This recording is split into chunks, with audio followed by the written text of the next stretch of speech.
Hey guys, welcome to another video. In this video, I'm not going to do my normal guitar-centric thing, although there's going to be a lot of guitars in this video, and you will see. A few years ago, I went down and interviewed Scott Wiley. He owned a really cool studio down in Provo, Utah, and it kind of made me want to start this whole thing where I interviewed recording studios. Anyway, I kind of quit doing that. But Scott, when I interviewed him, talked about how he wanted to open up a new studio, build a studio. And he has now done that. And so this video, I went down to June Audio in Provo and took a tour of the studio, and we interviewed Scott, and it's an amazing studio. Just built on the back of this old house that Scott owned, or he used to own, and then he sold it, and then I don't know the whole story. Anyway, we talk about it in the interview. But yeah, so if you're into recording and into studios, anything music actually, you'll want to watch this one because Scott is just a really cool guy, and the studio is amazing. And here we go.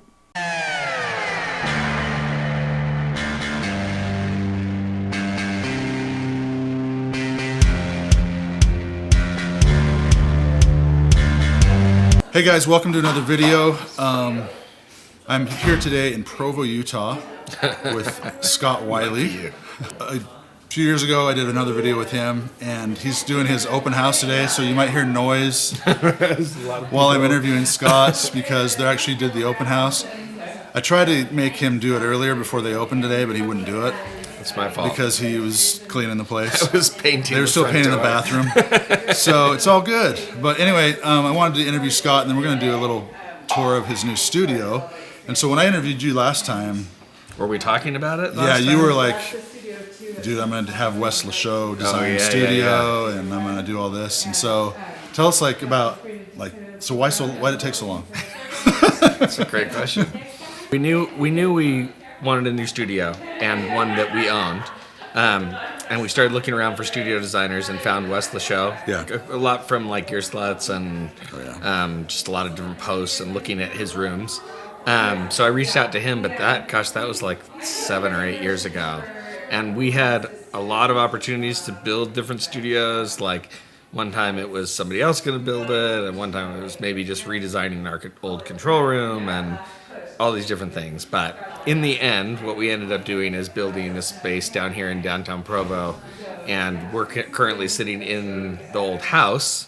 So this is the back of the old house, and we've built the studios kind of onto the back of this building. So we were in the old house recording for 3 years while we built this, which worked great some days and not great other days, you know. I saw your guys' little wheel of food that you used to spend for lunch. Yeah. That's one of the reasons I like it down here. There's so many great places to go eat, you know.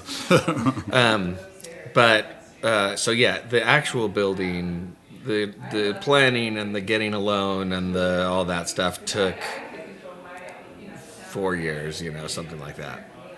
The actual building took just over a year. So we have been working in here for about a month now. But yeah, last night we were still painting and finished. I think we're finished now. I can actually, there's a few things to hook up still, but we're really happy with the rooms. And obviously, we built this whole big new building. It's very soundproof, and it's very different than working in the old house, although that house sounded great. But we've built ourselves two new studios, so kind of increased our availability and our ability to have more sessions going and stuff, because we were pretty full. So right. So who? So I saw that John Legend was just here. John Legend was here. What was that all about? So a local film company called Kaleidoscope. Okay. We have some friends there and have done a lot of work for them over the years, and so they were doing a John Legend Christmas special. And so they asked us if they could come in and record the band live and film. Yeah. So they used our bigger Studio One. They used Studio 2 also for like a green room.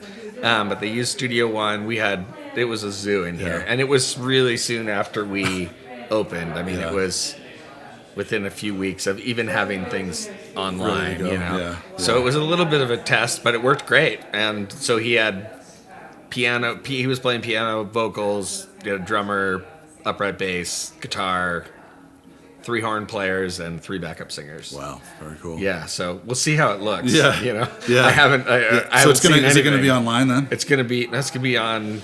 I think it's gonna be on BYU TV and or PBS, and I think it's in a couple weeks at the most. So, yeah, that was interesting, and the kind of.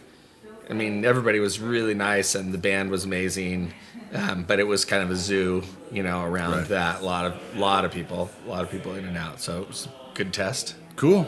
So now you're renting out the front of the house. Are you using it at all, or just renting it to someone else? No, everything in Okay. front of this room is rented by a group of people, but you've got Finn Bjarnson, Nate Pfeiffer, Taylor Pierce, who goes by Zendlo, Okay. professionally, Mason Porter, and Steve Mitz. And I'm trying to think if I'm forgetting anybody, but all those guys collectively tend to work a lot for Cascade. Gotcha. Nate, they all have their own side productions and things, of course, and I've worked with Nate for a long time. He's had us mix things or record things. Is he from Logan? Yeah. Yeah. Yeah. I think I Do you know? remember him because Yeah. I went to school up there, and I'm from up there. You So need to go say hi. He's in there. yeah. He's in there right now. He knows so- Greg Downs. Oh, yeah, for Greg sure. Downs and all those guys from Logan. I didn't know Greg was from Logan. Yeah, he's from Smithfield. Okay, It's all right, Cache yeah, Valley. yeah, yeah.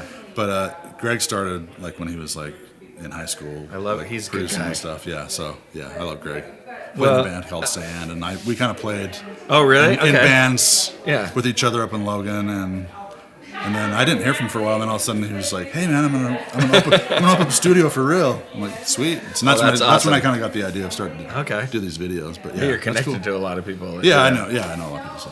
Well, it's great having those guys here. I love when you have multiple studios and you have lots of different artists either meeting each other or who already know each other and collaboration. And I love being downtown because people stop by. We're really You close guys are to right Velour. by. Yeah, you're right by Velour. Yeah, so Velour's just out the back door, and someone so can finish their set and come over here and record an album. yeah, and we even have buried lines to record from there. Oh wow, amazing. So we You thought it all out. trenched out some amazing. some Cat 6 lines, Wow. so we could do a red net thing and record very in the cool. control room. You know, Just now, you just did that when you were yeah, doing the yeah.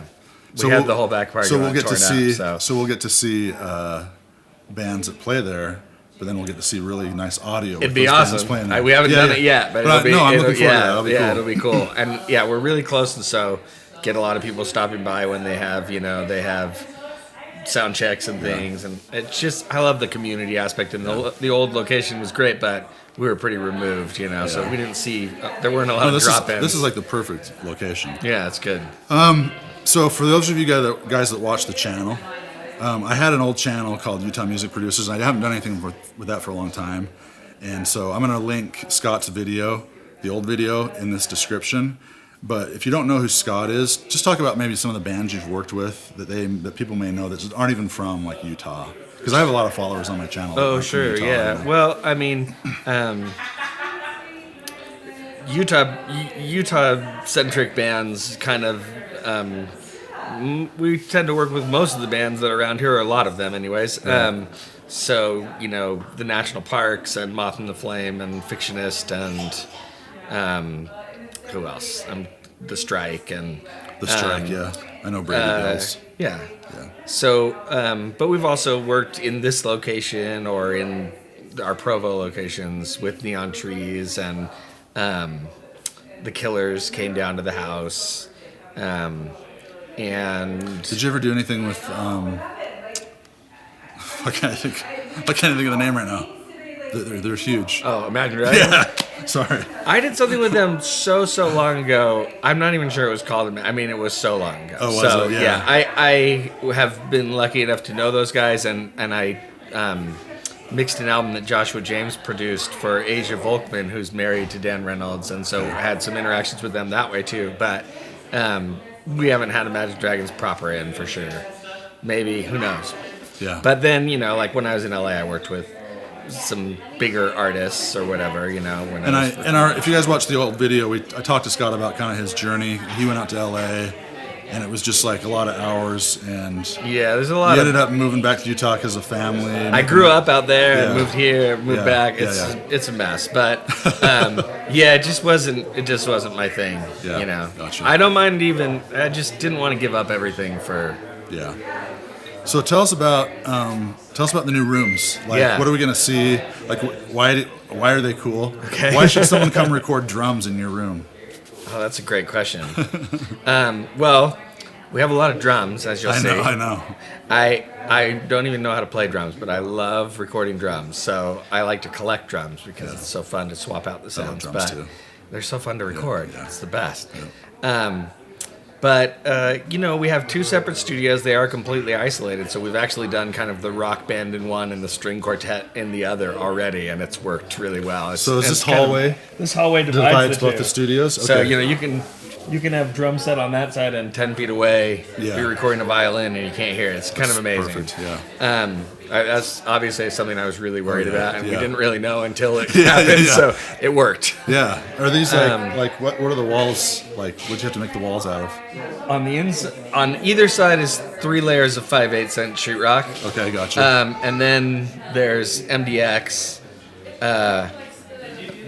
the framed wall, a resilient floating isolated channel. I can't remember what they call it, but it's like that metal channel that's housed in a rubber holder. Yeah. And then the wall. Wow. So. Dang. It's a lot. It was crazy amounts of drywall. So did you do I know they do this like a separate slab. So we have cut slabs. Yeah. So each control room's its own slab, each performance room, and then separate, of course, across. What we didn't do is a floating slab where you pour a new slab on rubber isolators, which is more for isolating from a big truck going by or something. Oh, yeah. We're pretty removed, and we only have alleys and things. To be honest with you, we were doing albums in this house, which is just a house from 1904 with nothing, and it worked great. Yeah. So we're seriously. way above that, and so it was a little bit of a cost trade-off.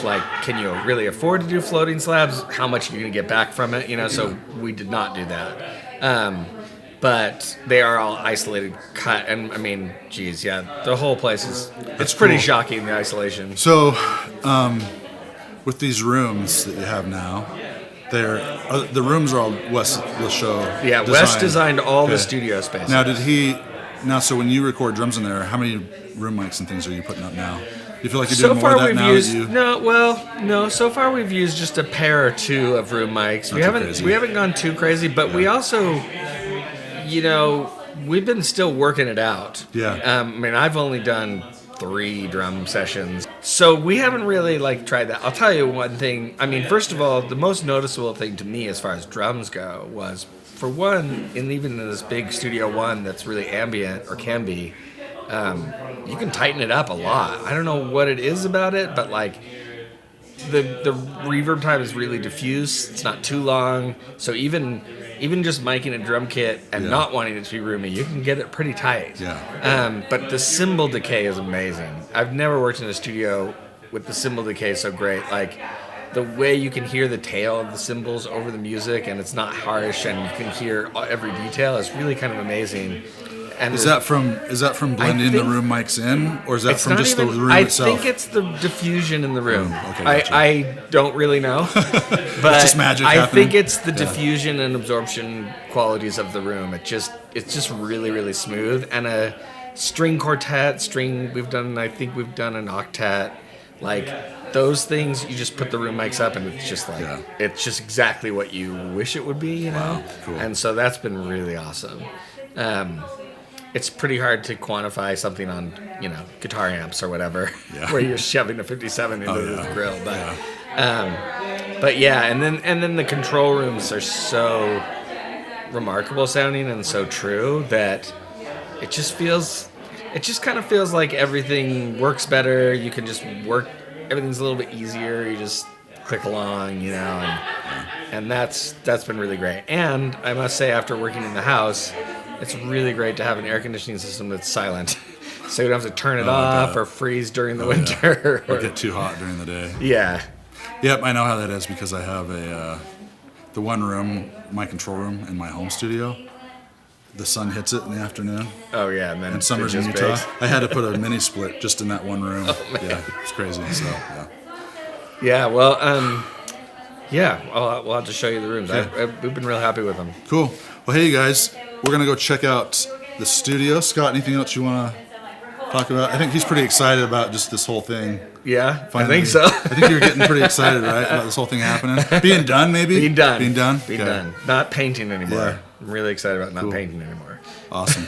Okay. You guys, and also go check out juneaudio.com. You can check out you've probably got pictures of, he pretty much documented the whole studio build, didn't you? I did, A lot yeah. of it, right? I liked those. There were threads on Gear Sluts that were build blogs. Yeah. And as I was deciding on designers and kind of getting to know the process, I scoured those. Yeah. So then I decided it might be worthwhile to do it ourselves. So just lots of pictures. I try to do it every week. So there's like 50-something posts on there. And it's pretty geeky stuff, but for somebody in my position trying to build a studio or learn about that, it's invaluable. Oh, yeah. Okay, cool. We're out front with Scott. Yeah. This is the old house. This is the old house. And he's going to take us on a walk through, kind of explain what you guys did. It looks like a lot of the landscaping's new and everything. We tore out all the landscaping. We had to run a new sewer line all the way out to in the street there. So there was a while we were working in the house where there was a 10-foot trench. You had to walk over like a piece of wood, and there was no bathrooms. So it was awesome. But yeah, we redid the entire thing. We wanted to kind of try to make the outside somewhere people could go when they have longer sessions, just somewhere to go eat, escape, because you're inside the room with no windows. So yeah, we tried to have a couple. So built a fire pit here, and these grasses grow really tall, so they're just going to grow in and hopefully provide somewhere you can just kind of hang out. Same thing, just more places to sit. And then if you're working with the guys in the house, you'd go right up that way, and if you're working with us, you kind of come around this way. Cool. What inspired this right here? I was just, we had landscapers from Provo called Planted Studio, and we liked the fire pit that they had somewhere else, and so they came up with these, and a company in LA makes them. But hopefully these vines will grow and continue. It feels legit. I feel like I'm walking into a real studio. Once it's all grown in, I hope it feels more like this is another little space back here that you can kind of hang out. So again, it's just like trying to give people somewhere to go. Gotcha. Yeah. Long sessions, And this is your receptionist. This is Emily, she's our studio manager. Emily. Hi. My friend Nick built us a beautiful desk, and so this is the wall of the old house here, and so we used to park right here, and so you can see like the old foundation and stuff. But so this is these are bathrooms, mechanical room with all the electrical panels and stuff, and then this hallway separates the two studios, with Studio 1 on this side and Studio 2 on that side. And then up here, you can see there's 4 air handlers. There's another one for this common area.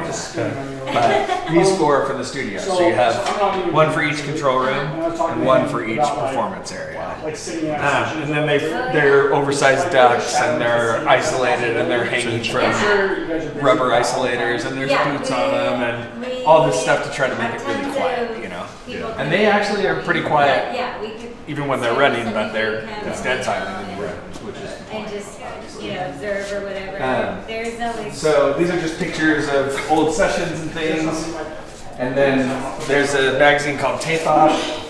And the guy who draws the Tape Op magazines, I got him to draw. Wow, really? Yeah. So like those posters out there are his also. And so we set an elevation of the studio. So this is actually where the vocal booth is, and that's the ceiling. And oh wow! So it's like you're looking through the wall. Oh, that's cool. And so I just told him give us an assortment of gear, and he had to do this, and then we had a local painter come and looks really good, man. Yeah. I didn't know that because I saw some pictures of it, but I didn't know it was the guy from Tape Off. Yeah, I just like his drawings. Yeah. So then you're just Is this just storage out here? We just have too many amps and they won't fit in the other room. So they just go out guys, this is a good, I guess my channel now is catered more to guitar players. Oh, is that right? So guys, this is a good problem to have with Scott's. This is Scott's problem. So this is Studio 2. Okay. We'll go in here first maybe. Studio 2. So Studio 1's going to be bigger? Studio 1 is bigger. Okay. Yeah. Gotcha. So this is the tracking room. We've got a single booth on this room. All the ceilings in this whole building are that same height as in the hallway, about 19 and a half. But in here, he brought it down to make a tighter space. And there's, he has ratios that things have to be. Yeah. So this room just ends up being a little bit lower. There's a lot of space above it. Yeah. But yeah, just kind of a tighter space, a little bit less expensive room. Yeah. It's nice, man. Yeah. Yeah, I like this room. It's cozy. And this is our 2 control So is this where the decking is then? This is the decking.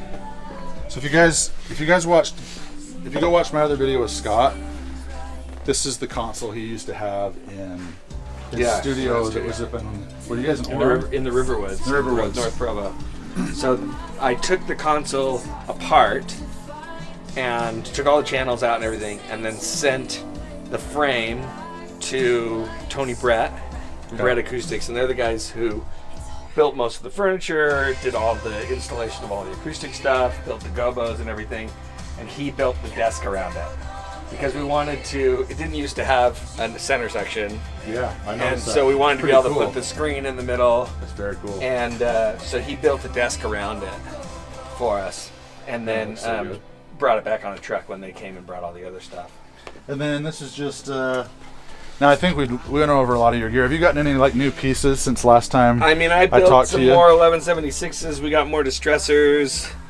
We got the decking compressors in here. There's some stuff that we needed to. This room has a little bit less gear, although we've been doing a lot of band kind of stuff in here, so it's been working. But do you use the tape machine very much? No, we haven't used it. I mean, more for slap echo and stuff like that. Yeah, gotcha. For like an effect. Yeah. Yeah, exactly. Cool. I do want to get a 2-inch machine in the other room, but it's on back burner for now. The monitoring system is the same in both rooms, so these are ATC 150s. We did the same in both control rooms just to try to make it a little easier to move mixes back and forth. What'd you do with what were the big... the Adams? The Adams, and then you had some other ones that were... The Barefoots? Barefoots, yeah. So we have 5 Barefoots. So because he puts his speakers here at ear level, you can't have near fields in the way, so these have to be on stands. So are these the Barefoots right here? So these are the smaller Barefoots. Okay, smaller Barefoots. So we'll use them in here as near fields, and then when we mix and surround, we'll put them in the rears. And then the TV, same thing. The TV has to go up and down, just so you can keep your sight lines. Very cool, man. So yeah, we've got 3 of these smaller Barefoots, and then the 2 big ones. So when we set up a surround system, that's what we use. Cool. And then these rooms, these little rooms off each control room are just our machine rooms. Yeah. So we've got I can get out of the way, but we've got our computers, hard drives. This is a patch bay for the plate reverbs and the chamber behind us. Oh, cool. And then that's a Cat 6 patch bay for all the Cat 6 points in the studio and for headphones and things. And then Burl converters in both rooms. And headphones. Lots of headphones. Lots of headphones. Alright, so this is Studio 1 here. Sweet. Yeah, so these Adams were the mains in the old studio. And frankly, I tried to sell them. The ones up here? Yeah, I tried to sell them. Yeah. And because I don't particularly love them, but they wouldn't sell. And we were like, oh, well, it'd be nice to have some serious, loud speakers in here. Oh, yeah. So that's what we're using them for. We're probably a little overkill for that purpose, but so yeah, this room is. Where's the drums at? I wanted to. I know we didn't have. That's okay. That's okay. We should have. That's okay. But this room has our tallest ceilings, with a soffit around for the air conditioning system. But then these these ceiling clouds they brought in individually, each one, and then they raised them up, hung them, and then raised up the next one. It took them a couple of days just to hang them all and get them perfectly level in the whole thing. So they're like, it's like mathematically sound, like how they did it all. Wow.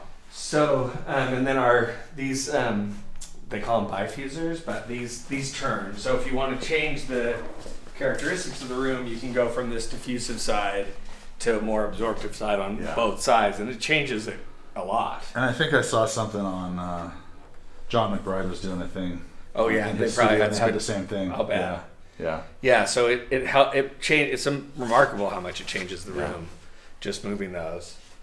And then in here we've got 3 ISO booths. Let's go back here. They've all got windows between them, and then there's cable pass-throughs between the big room and each ISO booth. So if you have a guitar player out there and you want an amp in here or amp head out there, you can go between any of the rooms, or the control room and the tracking room. And the other thing that I did that was pretty trick is in the last ISO booth we put a Leslie connector, because they have those big multi-pin connectors. So if you look over here, so you can separate. We can put the speaker in there. Yeah, that's way cool. We ended up doing that a fair amount, so you can see behind this Celeste that pin connector. Message. So you'd put the organ out here and the speaker in there, or the other way around. Without, because the doors, these sound doors, they don't like to have cables running underneath them. They just eat cables. So. Oh, I bet. So yeah, they like how heavy are these? Ooh, they're pretty heavy. Wow. Yeah. They can fill it. Yeah, they're heavy doors. Nice. And they do it's kind of interesting. We were doing a band session in here a while ago, and we had the band set up, drums and bass and piano and some other things, and then we had a singer, and she was in here, kind of set her up right here, and expected. One thing that Wes talked about as he was designing is that he likes these French doors because if a band's rehearsing, you can keep the doors open. Everybody feels like they're in the same space. Feels very open. Yeah. And then when you're ready to record, you just close the doors. Gotcha. And now you have your isolation. Yeah. So that's what I was kind of expecting to do, but frankly, the band wasn't so expensive, and there's enough absorption in here that we just left the doors open, and she just sang right here. And it was great. It worked really good. Yeah, this is like compared to like what a lot of us home studio guys do. I'll have a singer right in the control room. Oh, so of course, you're doing fine, Scott. You're doing okay, man. Oh yeah.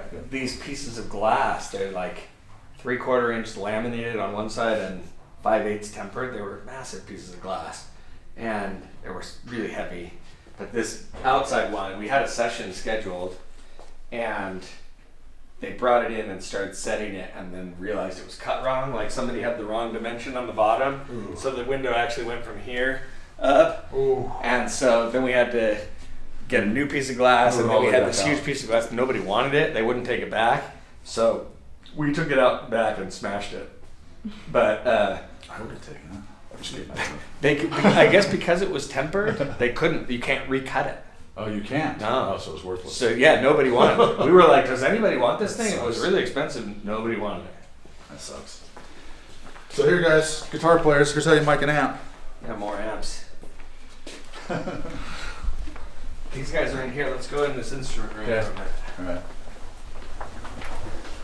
This is the room of guitars and drums. Yeah, this is the pictures I've seen. Yeah. Primarily it was, we didn't want to be moving. In the old place, if you did a session and you need more space, you had to move a lot of stuff from one side of the room to the other. Yeah. So we were really trying to just have a space to store everything, and then people can come in and grab whatever they want and take it in. But I like how you Velcroed pedals and all sorts of items. Yeah, we just a lot of Velcro. There's a lot of trips to Home Depot for more Velcro. When we, on the plans, this room was unfinished. Concrete block, no sheetrock. Even we were just gonna put a couple outlets in. Yeah. And we told the contractor, like, we'd love to do that room, but we don't have the money for it.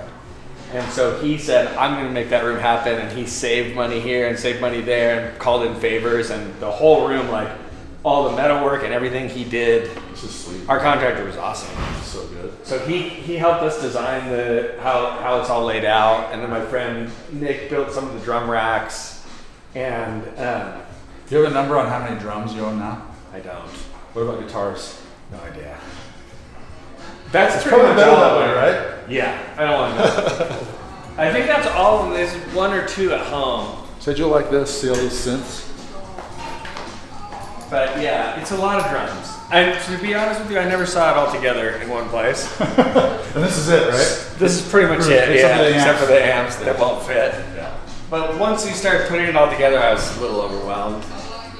And it, you know, it's showy so that it sells the studio from Instagram and stuff, but it's a lot.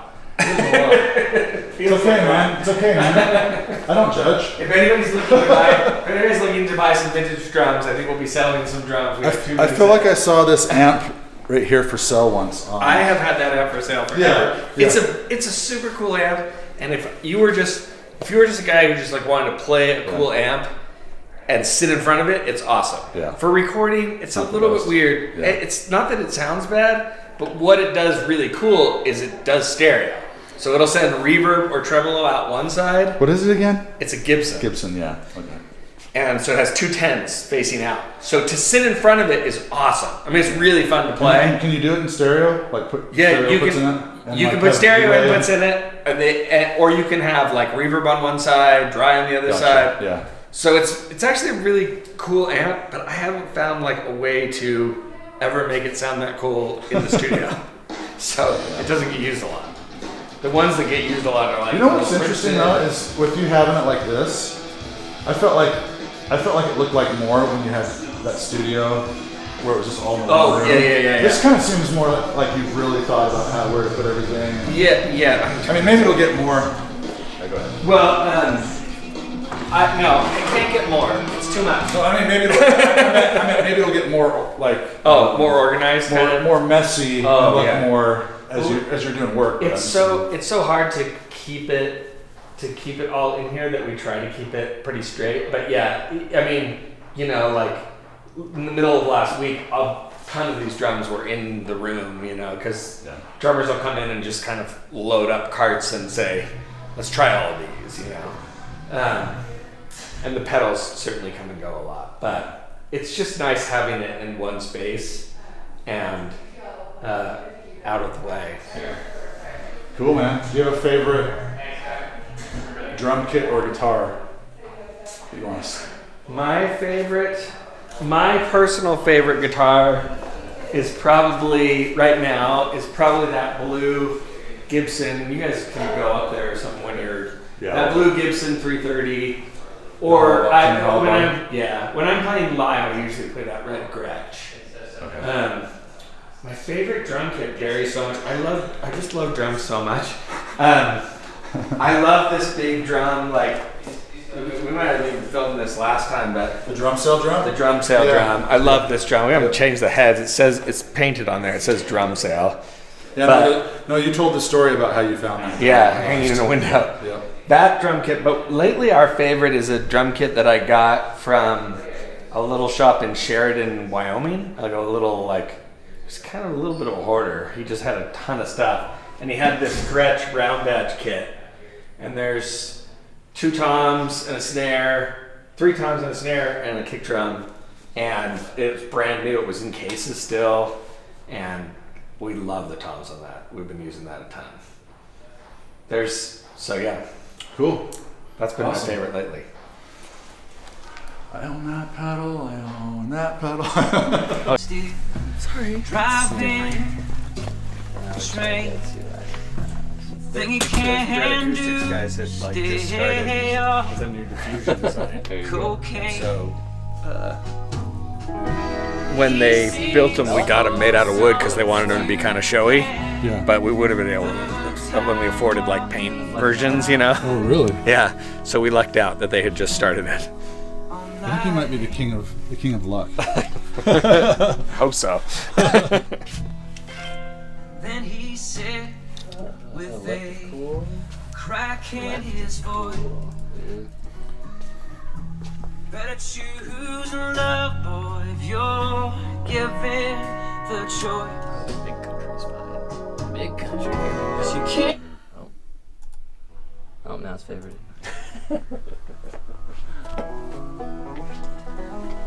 Volume's right here. Oh, sweet. So Scott, what's it like if someone wanted to just come engineer here and rent the place? What's it cost? So the studio rate in here depends on how many hours you're booking. Yeah. But we do rent this. We do the studios, and the engineer rate's totally different. So I think that this studio, Jed, you might have to correct me, but I don't know. I honestly turned it all over to our studio manager, and I always forget. But I think this room is somewhere between like 65 and like There's a lot. 80 or 85, depending on how many hours. About You know? music. And then the other room goes down to 50 an hour Not on really. up I mean, I know what it is. to something like 75, depending on how many hours again. Yeah. You know, pretty much, yeah. Anything. But we have You have to make assistants it worth your that time. work. Yeah. Well, those 1 hour sessions are kind of a killer, you know. Yeah. Oh yeah, because they're never 1 hour. So yeah, it's never 1 hour, and it's all the paperwork and work of a long session. Yeah. But we have assistants that kind of come with the room. So if you came in and you were like, "Well, I know how to run Pro Tools and I can get a good sound," Yeah. then we'll have an assistant with you to help you patch and find the mics. And Oh yeah, you know what I sorry, wanted that to check sounded like out? a definite. Is the mic locker. oh yeah, you want to come? We have a Yeah. surround setup, a traditional. Yeah. Of course, man. I love microphones. No, that's an issue. Yeah, we're kind of trying to figure out a good mic solution. So we needed a place, and we thought about building like a little cage under the stairs. And finally, I was looking online. I found these big cabinets that they make for like seems like mainly mechanics and stuff because they're so kind of heavy duty. Can't shoot through them. Yeah, hopefully. And so we ended up getting one of these just to put all the mics in. So we went through and labeled all the mics individually so we could kind of know if one goes wrong, something goes wrong, we can know which one it is. And then they pretty much all fit in there. But it's a good cabinet for that. I mean, it works well, and it's pretty, you can kind of mix it up if you want. What's your oldest mic? That's a good question. Well, we've got a pair of Sony C37s down here that are probably fairly old. I'm sure these are early 60s. And then we've got a pair of U67s that might be a little bit older.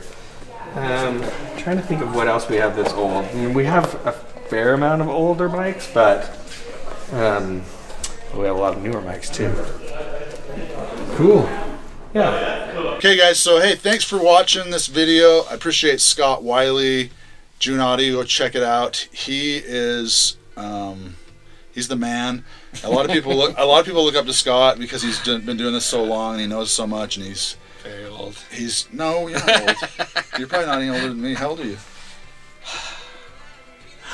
I bet I'm older than you. I'm trying to think of how old I'm 46. You're my age. Really? Yeah.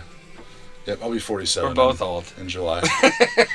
But I started out as a kid with just a tape recorder, and I loved it. And then when I was in high school, I got a 4-track. This is me too. And but then when I went to college, I took the traditional route, and I went into business, and I went and got a real job. And Scott's one of those guys that he kind of went for it. And I look up to that. And it's so awesome that you did it. And now look what he has to show for it, a really cool studio. And I think that, I mean, it's taken you a long time, but this is kind of a dream come true for you kind of type thing, I think so. Yeah. I mean, my dream really is to have...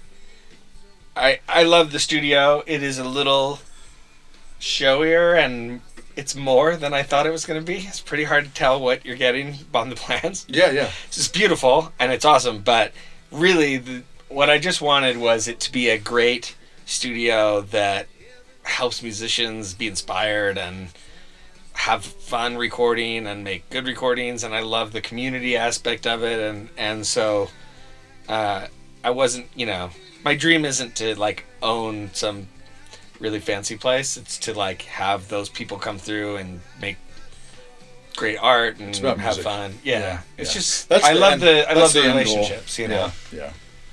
Well, hey, thanks for doing this. You guys, please. I'm sorry it was so crazy today. No, that's okay. This was actually a good day probably to come because you weren't like jumping in between a session or this or that. For sure. Yeah, so it's probably nice a good that day. way. Even though it was noisy, it was Yeah. all good. Guys, if you like these kind of videos, please like and subscribe and hit the notification bell.